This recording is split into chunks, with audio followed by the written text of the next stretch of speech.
Alright folks, welcome to Downstage Gaming, a new Let's Play channel, with your host, me, Josh. We're going to start off today by taking a look at The Letter on our first episode here. Now this was a game I recently got on a Steam sale that is reportedly right up my alley.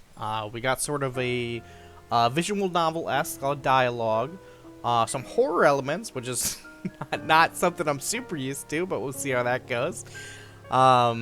And then a lot of making choices, going down different paths with different characters, from my understanding. But other than that, I know next to nothing about what's going on here. So let's just get right into it and see where we go. Oh, all right. Well, that's a good start. Starting out with the prologue, the Ermengarde Mansion.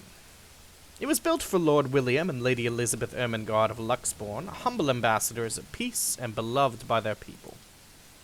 Both were well known for their compassion and generosity, never failing to extend a helping hand to anyone in need. Under their influence and wealth, what was once a small, sleepy village grew to a prosperous and bustling town. However, the seasons of joy eventually ended when the good nobles perished at the hands of a great plague. Their riches and legacy were henceforth passed on to their only child, Lady Charlotte Ermengarde. The mansion has stood since the 1620s, a witness to a very long history of joy and pain. After Lady Charlotte committed suicide, the great house was eventually left uninhabited. And that is when it began. Surrounding villagers spoke of seeing and hearing unearthly things, of cries and howls that filled the nights, and hearsay of a mysterious woman roaming the hallowed halls aimlessly. People who dared enter its walls were simply never heard from again. Even after 400 years, these stories remain, much like the house itself. Whispers about the once great house, its legend and its curse, still fall upon the villagers' ears. In spite of this, the current owners are convinced that these stories are nothing more than a hoax. With little regard for the truth, they had Briar Realty Corporation place the property back on sale. Like Pandora's box, the secrets that lie inside await to be discovered by brave souls. No matter what happens, take care not to be consumed by the curse. Good luck! Well, thank you. I appreciate that. Alright, so we'll start off here as Isabella. We got a call from Rose. What's up, Rose? Hello? What's Isabella, going on, girl? Are you there? Where are you? Well, I appear to be from the sports day and career day signs. I'm going to guess I'm at a school. Familiar jittery voice comes from the other end. Oh, hey, Rose. I'm at St. Goretti High. Alright, high school. What's the matter? What do you mean, what's the matter? I mean, what's the matter? It's the mansion, silly. I'm here and you're late. Jeez, we're on shift together. You promised. Oh my god, please don't tell me you forgot. You were planning on leaving me to check this place out on my own, weren't you? Do we own the haunted mansion? You chickened out. Calm down. You know I take my promises seriously. I'd like to believe that. So hurry up and get here. This place is huge. A bit too quiet since no one's lived here since, like, forever, but beautiful nonetheless. Why are you so surprised? This isn't the first time you've been there. I know. I just wish I could live in a place like this. Don't we all? It really takes my breath away. We all wish we could live in a super haunted mansion. Yeah, well, I wouldn't be so sure about that. Not after the rumors that say it's haunted. Jeez, never mind those rumors. Ghosts aren't real after all. Of course they're not. And even if they are, which they are not, they can't do anything. They can't touch you legally. They They're have nothing but to. spirits. They have to sign the contract that says they can't touch you. You don't know that. They might be listening or watching right now, and they might not be happy with you enough to curse you. They might be inside the career day poster right now looking at me. No offense, sweetie, but that's a bit of a stretch. I don't think so. Believe it or not, it's better to be careful. Right. You know, not every property we sell will end up with a dead body stuffed in a sofa. Excuse me? And I think that mansion is where we'll likely find another one. I can feel it. I can feel the dead body in the sofa. That was one time, Isabella. Listen up. So are we high schoolers that are like house flipping like horror houses? Wait, just get here ASAP, please. I'm getting bored being here on my own. Fine, fine. Let me just finish up here. I'll be right there soon. Okay, see you. Bye. Toodles. She hangs up before I can respond. Rose, still charming as ever. Who was that? Who are you? Look up from my phone to see Becca giving me a questioning look. Oh, that? It's just Rose. The one who trained you. For your job back when you started.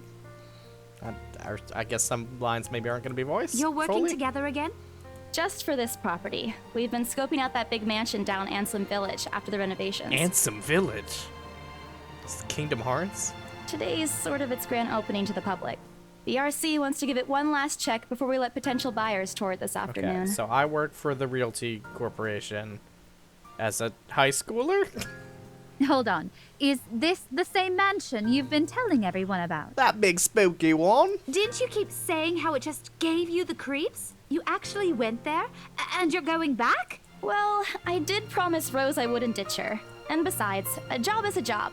Gotta do what you gotta do to make a living. Yeah, you know, you just, like every other high schooler, you're out there house flipping haunted mansions, just doing what you gotta do. What's so funny? Nothing. It's just that I didn't expect you to say that. Coming from you, it sounds so out of character. How dare you? I mean, no offense, but you've been freaking out ever since you got assigned to it. Cursed rumors and all. I honestly thought you'd back out. Not all the time. I could really use a huge amount of cash right now, and this is just the fastest way to get it. What do you need the cash for, Bella? Plus, listen to this. Briar Realty wants it sold as soon as possible, and the agent who lands the deal is going to get a huge bonus. They never give bonuses like that. Getting that would make life so much easier. They're desperate, I'm desperate, it's perfect. Yes, all perfect relationships are born on both parties being highly desperate. You know, if you're really in urgent need of money, you could have just asked me. Becca, I don't need your blood money. Or Ashton. Lord We only can knows where you always two let are getting borrow, it. And you can pay us back whenever. Have to keep myself from groaning out loud. Ugh. In the years I've known her, I can already tell what to expect when she has that expression. Becca, I've noticed that you've been living off instant noodles these past few weeks. There's nothing wrong with that. Crosses her arms and grimaces at the thought. Her voice slightly rises as she begins to scold me. Instantly, I'm reminded why Becca excels at teaching boisterous teenage. Okay, so she's a teacher. Am I a teacher? Stop eating junk. They're cheap, but they're not good for you. You'll definitely end up in the hospital if you keep at it. I don't think you go. Well, all right. You're not. Listen, Becca, you're not my mom. Press my lips together and I roll my eye. Okay, relationship status updated. Okay, so this is this kind of game. All right. So yeah, we can see that Rebecca surprisingly does not like being told that she's not my mom, despite the fact that she is not my mom. So I'm gonna guess this plays into sort of how things go, and like maybe certain choices you can make. I'm not entirely sure how I should feel whenever she goes on her mother hen mode. She means well, and I'm glad she's looking out for me, especially with my family living on the other side of the globe. But Becca's bossy attitude can be such a pain at times. She's more overbearing than Mama, and that already says a lot. you're not my mom. You're not my You're not my mom, Becca! I didn't say I am. Nope, You're but acting you're like acting it. like one. You don't need to boss me around all the time. She gives me a completely unimpressed look. She is a teacher. You can tell that she's a teacher. Immediately, I brace myself for another round of reprimands from her. I'm not bossing you around. I'm just telling you to at least mind what you're eating. Remember what happened last year? Tell me what happened last year, Becca. You ended up bedridden for 2 weeks after eating something bad. 2 and I weeks? ended up having to listen to you cry about how those absences would take a huge chunk out of your paycheck. What food poisoning leaves you bedridden for 2 weeks? Do you want that to happen again? No, Mom. Bite my lip to keep myself from laughing out loud at the image she makes, expecting her to say more. But when at last she looks up, she's simply carrying a resigned expression on her face. I'm serious. Not my mom, Rebecca. Not my mom. Maria Isabella Grace. You know, that is literally a mom thing. Although I know she's not really angry, I don't want to push it. And angry Becca isn't someone I'd like to cross paths with in my lifetime. I've seen it happen, and it wasn't pretty. Yeah, I'll stop. I grumble. She doesn't seem to care much, only giving me a small, acknowledging nod. Good. Look, if you need anything, tell me and I'll help in any way I can. You don't have to do this alone. Thanks, Becca. I really appreciate it, but you don't need to keep babying me. I have to do this. I'm the only one who can sell the haunted mansion. You've been taking care of me since after I moved here. You have to take a break sometime. And before you ask again, no. You know I'm not a fan of borrowing money. And I'm not going to ask you to give me what you earned hard for yourself. That's fair. You and your pride. But suit yourself. The offer stays on the table, though. She says as she slides thousands of dollars onto the desk. I'm pretty certain I will never take that offer. Never. Never say never. Bella, come on. It has nothing to do with pride.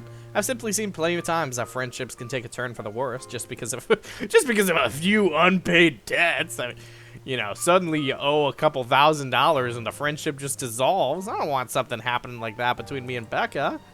We may argue a lot about small petty things, but not the massive amount of money I owe her. I don't want to lose that friendship over something so trivial. Becca's movements, when she takes a quick glance at something behind me, snaps me out of my thoughts. Well, enough chit-chat. Lunch is ending, and my students will be back any minute. Okay. We can catch up later. So I am an adult. I think now I've gathered that I am not a teenager and am in fact an adult. Good luck with your clients. You better treat us to lunch or something if you get that sale. Ooh, You bet! sushi. With a small smile, she returns to her desk, begins sifting through the pages of a rather thick history book. She's probably working on next week's lesson plan. Or trying, at least. Her eyes are distant. She doesn't seem too attentive to whatever is on the page. Whoa! You okay, Becca? Her hand hastily goes to her mouth to stifle the sounds. This is precisely why I followed her here. She's got corona. It's 2021, but you shouldn't be here. For someone who makes a habit out of worrying about other people, Becca sure forgets how to take care of herself. Hey, you sure you can manage on your own? I mean, you're still a bit feverish. Hush, dear. Don't you worry about me. Don't you worry about me and my dying. I'll just drink some medicine and I'll be right as rain. I level her with a flat look. She has had a cold for a couple of days now. Something about the strange weather not agreeing with her lately. And despite my advice to take the week off and rest, I found her apartment empty when I dropped by this morning. She even left the medicine her doctor prescribed. That's not good. Look who's being stubborn now. You shouldn't even be working right now. Seriously, you big baby. You big I'll be baby. fine. For now, just go to work and stop making that Rose girl wait for you. I'll call you if I still feel bad, and you can come pick me up if it makes you feel any better. She offers me a reassuring smile, and I can only sigh. Why do I even bother? There's no stopping her when she's decided on something. Defeated, I reach inside my bag to pull out what appears to be like some Dayquil. She looks at it warily when I place it in front of her. Becca, you understand that you don't need a doctor's prescription for Dayquil, right? Unfortunately for her, this is one thing I'm not letting her have her way. All right, but don't forget what the doctor said. Drink this on time. Drink this Dayquil precisely at 12:07, Becca. I'll see you later, okay? There's an amused gleam in her eyes when she shifts them back to me. Look who's playing the mother hen now. Rebecca! Becca! Okay. I won't tease anymore. This is a nice relationship. I'll make Some sure to teasing drink back it, and Mom. forth. I take that as a sign to finally end the conversation and my short visit. A small wave, I leave her alone to her classroom and her thoughts, and her students doing Fortnite dances. Alright, it's October 21st, Friday. We're passing by the Zarbucks. I hail a passing taxi to take me to the property as soon as I leave the school grounds. The mansion is some ways out in the countryside, but I don't have trouble giving the driver directions. Apparently, everyone in Luxborn City knows of it, including every bit of rumor surrounding the place. Hey! Don't you honk at me. In fact, just the mention of its name is enough for locals to give you cautious, sidelong glances. I learned that the hard way the first time I commuted there, and it only boosted my belief that there's something more to the house. Even the news of it being renovated and placed back up on the market has caused quite a stir. Thankfully, it died down a few weeks later. The place would have become a lot harder to sell otherwise. I avert my eyes from the windows once the buildings shrink in the distance. We get a glimpse of the countryside soon, although a quick glance at my watch tells me we're still a few minutes away from our destination. Might as well get some work done. Rose did ask me to review the mansion's documents. I already looked them over last night, but you never know when things may go wrong. Life has a way of messing things up like that. It sure does, Isabella. Halfway through reading the papers, my phone rings again. I pick it up without looking, neatly tucking it between my ear and shoulder. It's probably just Rose again anyway. Rose? Guess again. Oh, Ash! That voice. That dreamy face. Ash. Bingo. Hey, You got what's it. up? Yeah. Hey, nice job checking out the caller ID. Well done, Isabella. Just checking if you're still cool later this evening. You still on for tonight? You mean that thing with Zach? Ooh. Yeah. He even called in the middle of the night just to remind me. No, don't worry. I didn't forget. I'll be there. Cool. I'll see you later.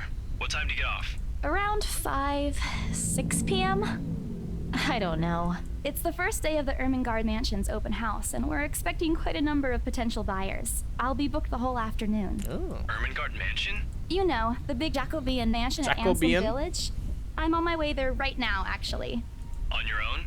Yeah, well, Rose is already there, but yeah. Well, don't let the ghouls get you. I see. Looks like the scaredy cat finally toughened up. Shut up! That's Chuckles. I can't help but roll my eyes upon hearing it. I'll see you later. Drop me a call when you're done. I'll see if I can pick you up. Whatever. Bye. What else? Boo! Boo this game. Stupid asshole. Always teasing me whenever he sees a chance. I'll show him who's tough. Alright, we're here at the mansion in the afternoon. Takes a few more minutes until I finally reach the infamous mansion.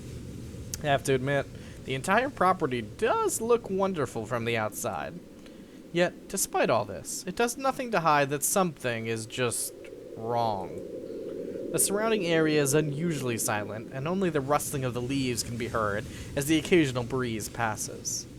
While Ansel Village, I'm always going to think about Ansem from Kingdom Hearts every time I see that, is just a few miles away, everybody keeps their distance on purpose. Perhaps out of fear, the horror of falling under the mansion's curse. Somehow, it makes me feel sad. The lack of immediate human presence just makes this place all the more eerie than it has any right to be. If it's uncanny in broad daylight, I can't imagine how this place looks at night. Are you planning to go inside that place, Missy? Excuse me?